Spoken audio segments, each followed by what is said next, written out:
Prej vitesh rruga nacionale Skruaj-Burrel vijon të jetë të amortizuar. Në të gjithë gjatësinë e këtij aksi janë gropa të shumta.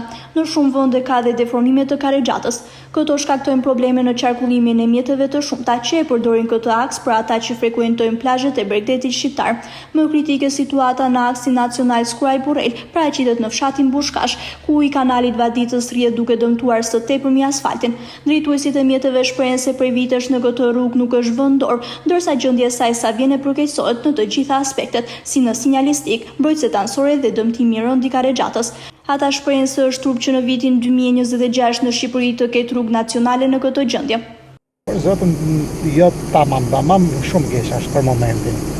Do me thonë nuk e shkel dhe shpesh këtë rrugë faktikisht, në realiteti një gjiro kena po tani se po nuk është rrugë për makina, shkurt më abetin. Nuk është që për kohën që është.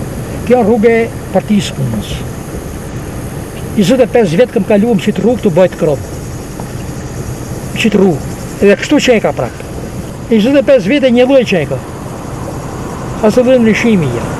Gjonë s'ka. Ka mënë se i fuqit e zifti që këna pas për partinë e punës. Ka pas e i fuqit zifti. S'ka sinjale me s'ka tabele, s'ka.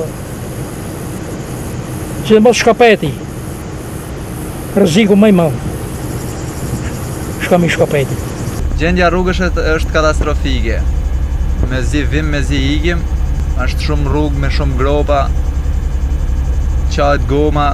Serëm ka rastis të kaloj, rruga është me ujë, nuk shifen gropat, vetëm shpresoj që shteti ta marrë përsipër ta rregullojë.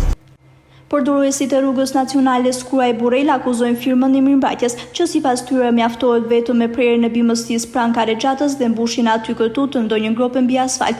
Ata vijojnë të përsërisin kërkesën e një rikonstruksioni total të këtij aksi të rëndësishëm nacional Veri Lindor.